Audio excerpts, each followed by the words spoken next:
So here's the deal. Just before we all broke for the holidays, Blizzard unveiled a really manipulative business practice that is... Oh, there it is, boys. There it is.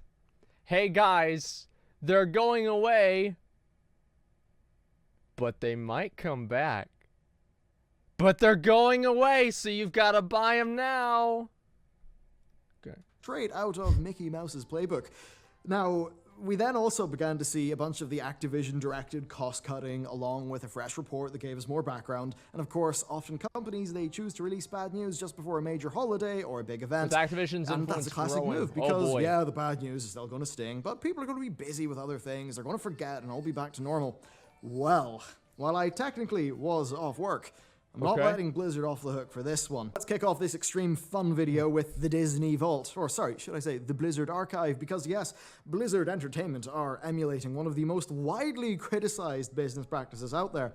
Disney would do this thing where they'd release their content for a few years after cinemas, and then they'd cease production, and they'd just halt releases for a number of years, only to then come out with a special edition re-release. And this practice would allow them to create artificial scarcity and additional sale events, and this is all at the expense of the customer's convenience. No wonder people would want to pirate their content, because after all, piracy is a symptom of a service problem. Now, Blizzard's mounts... I think that's partially true, but another thing that piracy is a symptom of is not wanting to spend money. I think that companies and products and services that transcend piracy, like Spotify, are incredible. And whenever you think about the fact that Spotify is so good that many people stopped pirating content. They actually went from not paying for a service to paying for a service that they were already able to get for free because it was so good. I think Bellior is partially right, but there is a component to it that people just don't want to spend money.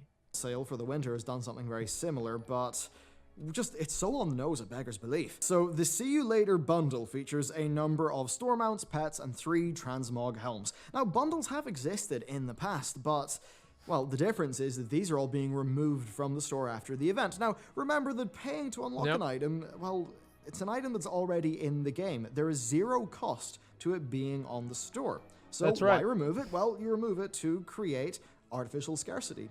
To generate more purchases, because players might be afraid that it's their last chance to own these mounts. Now, look... Let me show you guys how this used to work, okay? This is a scam that I did back whenever I was 16. I've talked about this before, right? And it's creating artificial demand, which is the other way around, but it's a little bit it's pretty much the same thing. Like, let's say you have something you want to sell on the auction house. You want to sell this item, but nobody's buying it. So here's what you do, is that you make a character, and you put the item on the auction house on one character, and then you make a second character, and then you type in trade chat that you want to buy the item for a price that's higher than you had listed the item for on the auction house. Some stupid fucking idiot that thinks he's smart is going to go into the auction house and buy your item and then try to sell it to you to make a quick buck. At that point, you just check on the auction house, you see if the auction is sold because you just search it again, and if it's sold, you log off and delete the character. Boom. There it is. Now, that's a scumbag move. But at the end of the day, you've got money in the bank. And that's why Blizzard's doing it. All sales is a form of manipulation. Hell, most things are a form of manipulation, be it stated or be it overt. Yep. But sometimes the level of manipulation crosses a commonly agreed upon moral threshold. And often, that is a moral threshold that we legislate on. And, you know, we've made such things, some things illegal, such as, say, misleading customers. Now, this means that often companies need to have fine print. And, you know, that's great. We have the fine print. We know what's up. But the fine print of this bundle is just so funny because it's not even it's not in fine print. It is the footer of the announcement. So here's the quote. We're sending 9 of our Blizzard shop and in-game store items into hibernation on January 6th. But before they go, you can purchase a time-limited bundle and save even more. Items in the See You Later bundle may return to the Blizzard shop and in-game shop at some point in the future. At some point. It's so clear. I mean, wow.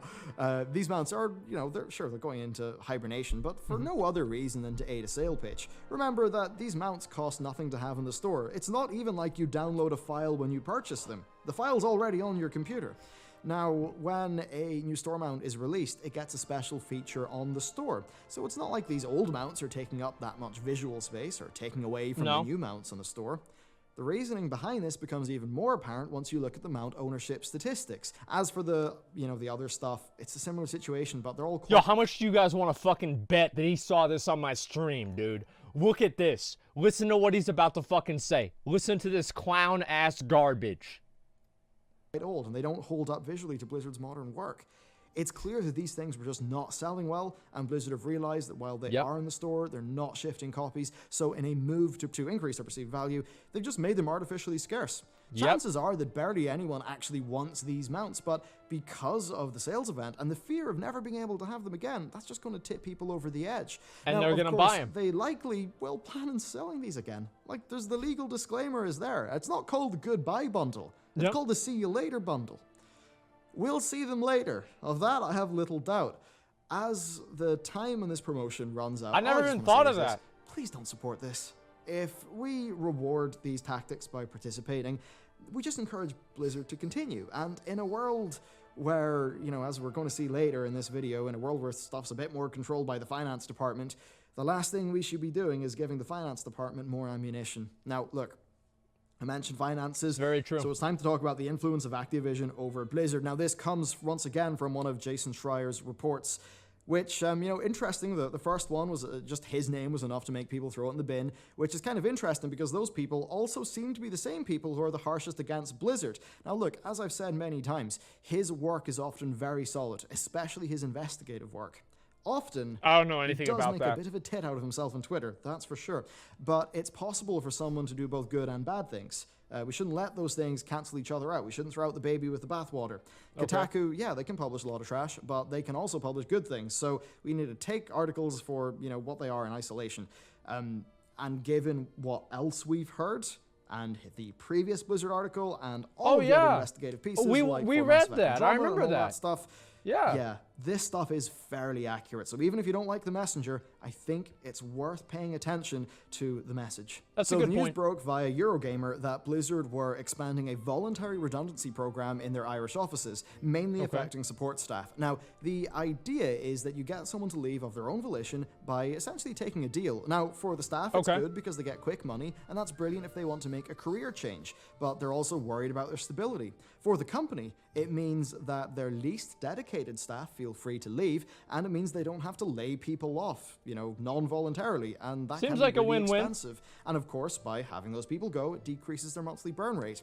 Yeah. As a way of cutting costs, it's actually pretty great. And Yeah, it is that very doesn't seem bad. employee-friendly, but it's also a bit revealing. Now, if a company's in a severe financial situation, then, layoffs may happen. But if a company is in a position where it basically is financially secure, but wants to tighten up its operation, that's when you'll see a program like this. So it does not mean that Blizzard are going out of business, but it does mean that yes, they are looking to cut their long-term costs in non-development areas. Now, that's this obvious. program called Career Crossroads has actually existed for years. The only thing that's new is they are offering it to a wider segment of staff, including more junior staff, and it seems to have had its financial benefits be increased. Now, this is all backed up by Jason's report, which again is sourced from many Blizzard employees. So, as we found out last time, Blizzard's new Activision transplant CFO told employees at an all-hands meeting that their big goal is to cut costs and shift more product. And this has resulted in the layoffs that I mentioned. What are they going to say?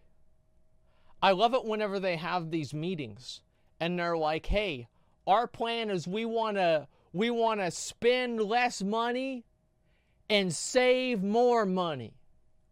That's what we're going to do. And so here's what we did. That's it, boys. It's like, what do you think they're going to come in there and say? They're like, oh, yeah, so we thought about, let's waste, 10% of our income this year on bullshit. Let's actually get a giraffe for the campus. So whenever people get bored during lunch, they can go look at the giraffe. And everybody's like, wow, that sounds awesome. Let's do that. And it's like, of course they're going to make more stuff and save more money. The guy that doesn't come out and say that gets fucking fired. earlier, as well as the scaling back of Heroes of the Storm development and the sudden axing of its esports plans which seemingly as of BlizzCon this year were poised to go ahead, and that does make me think that this very much is a transition period that is ramping up. Now, on that topic, Jason's sources report in... Just want to say again, pulling the plug on Heroes of the Storm was a good decision by Blizzard. Okay? At a certain point, you have to realize that it's fucking dead. Stop injecting money into it and wasting everybody's fucking money. Pull the plug, it's done. I know all these people, now that Heroes of the Storm, they ended Heroes of the Storm, they're acting like, oh, that was my favorite game. No, it wasn't, you fucking idiot. You only played it to get the mount for WoW. You never liked the game. Most people didn't like the game. They brought the game out at the wrong time, in the wrong market, in the wrong way. It was the wrong game. Period. Some people enjoyed the game. But don't pretend. It's like whenever somebody fucking dies. You know, whenever somebody fucking dies, this is what I hate. Everyone talks about how great they were. Some people die, and they were a piece of shit. And it's okay to say that. You don't have to pretend like, oh, you know, this was my best friend. I cared about this person so much. Like, some people die in like a high school or something like that, and this happened like in my high school, and everybody acts like they knew this person. It's like, I know these people, like they didn't know them. You didn't even like this guy, but you're just acting like you knew them and you like them because it's gonna get you sympathy, and you want this for like some sort of fucking, you know, point system to make you feel righteous and good. Give it a fucking break. It's so annoying. And the same thing happens, I think, with Heroes of the Storm. Heroes of the Storm died. Everybody acts like Blizzard's the bad guy and they made the wrong decision. Blizzard, good job. Did it suck that you made a lot of people lose their job? Yeah, it did. Could you have done that better? Probably, yeah. But overall, it was the right decision. Virtue signaling. Exactly. I don't like using that word because it's very charged. But what is a better example of it than that? Internal rumors of layoffs in the new year. Now, that's interesting because layoffs being, talked about in this way, that doesn't seem voluntarily, like it's a voluntary thing, like in the Cork office. So, yeah, okay. What we see is non-development roles being axed while they try to hire more development roles. They're cutting... They didn't lose their job. They moved developers to other projects. No, they moved them to the project of applying to unemployment. Like that's the project. Yeah, you're right. They did get moved to another project. They went from project working at Blizzard to project applying for unemployment. There it is. You're right. Costs, they're shifting more product. It's pretty clear that with Morheim out of the way and more Activision influence, they are just trying to tighten up their operation. Now, what does this mean for games, the developers at Blizzard, and BFA? Well, in Jason's most recent report, 3 sources talked about how the finance department has more power within Blizzard than ever. One source said that their people are now attending more meetings, especially meetings that they would not have previously been involved in. So it seems systematically that this is indicating that the finance team is being more integrated with lower and lower level decisions at Blizzard. Now, if that seems like a bit of a worrying thing, then I think you should really listen to the next source. So, here's the quote. A lot of decisions now are being driven by business folks, marketing and finance folks. Okay. There's a real struggle now between developers and the business people. Strategic decisions are being driven by the finance group. And that's the worrying bit. Strategy. That's the long-term vision of the company. That's the direction that the ship is sailing in. This is affecting things such as... I just want to say one thing. This is exactly what the Steve Jobs video said. That is literally exactly what the Steve Jobs video said. And it's not a surprise at all. The scope of a game. Not only the resources that can be allocated to a given project, but the actual likely design of a project itself such that it would require fewer resources. Now it's time to talk about the 80-20 principle. Generally, it asserts that 80% of the result comes from 20% of the work. And that's why I only put in 20%. Here's an example. With my time, I might spend 70 hours a week working on the channel. Maybe only 20% or 10 of those are actually you spent pass writing. Anyway, everything's and ultimately, writing is the single most important thing that I do for the channel. Another way of framing the 80-20 principle is saying that perfection is the enemy of just good enough. It's the idea that at a certain point, working on something just doesn't make sense. You should just launch it out there and move on. That's true. Now, these are principles that personally I live my life by, but they have their dangers. And I feel that I can make those calls because I intimately understand every aspect of what I'm doing with this channel and just in general, and why people watch my content. But moving back to Blizzard, well, if a developer is appraising their game, they'll be able to decently tell when they put enough work into something that they can put it out the door, to work out where those diminishing returns are for doing further work. But here's the problem. A developer who has great understanding of their game can do that. But if that appraisal is being done by people who are above the developer and are not in a development role and don't really have that great of an understanding of the game, they're going to struggle to make as good a call in that situation. Essentially, finance people having too much control over the game design strategies of Blizzard is very likely not going to be good for the quality of their games. Now, I'm sure you've ran into the video of Steve Jobs talking about John Scully's disastrous tenure at Apple, and yeah, I think it is actually hey, how about that video? It's worth listening to. Wow. So let's roll it. John came from PepsiCo, and they at most would change their product, once every 10 years. I mean, to them, a new product was like a new size bottle, right? Oh, yeah. So if you were a product person, you couldn't change the course of that company very much. So who influenced the success of PepsiCo? The sales and marketing people. Therefore, they were the ones that got promoted, and therefore they were the ones that ran the company. Well, for PepsiCo, that might have been okay, but it turns out the same thing can happen in technology companies that get monopolies, like, IBM and Xerox. If you were a how many other MMOs are there? Product person at IBM or Xerox, so you make a better copy or a better computer. So what? When you have a monopoly market share, the company's not any more successful. So the people that can make the company more successful are sales and marketing people. And they end up running the companies. And the product people get driven out of the decision-making forums. And the companies forget what it means to make great products. Sort of the product sensibility and the product genius that brought them to that monopolistic position gets rotted out by people running these companies who have no conception of a good product versus a bad product. They have no conception of the craftsmanship that's required to take a good idea and turn it into a good product. And they really have no feeling in their hearts, usually, about wanting to really help the customers. So that's talking about Apple and Pepsi, but as applied to gaming, my worry is that the developer's first goal is to create something that's fun and that's engaging. They're going to design that from first principles, guided by an understanding of their players' emotional experience and how that drives them to play the game more. When the marketing types are driving these decisions, well, they want to also create something that's fun and engaging. They're not actually demon vampire people. Well, it engages people's wallets. They're going to go and look at old numbers, and they're going to work out what the most cost-effective way is based on what has previously worked. And that's really the crux of it. Creatives make new numbers. Business people follow old numbers. As the business gets more involved, we're likely going to see a decrease in innovation and an increase in content that's strongly following the 80-20 principle, but with that 80-20 analysis maybe not being done by people, well, maybe by people who don't know the 80 from the 20. Is BFA a good example of the 80-20 rule? I would say so. It seems like 80% of the game was done. That's the struggle that Blizzard's developers face, and if they're not careful, the company's going to lose its unique status within the industry.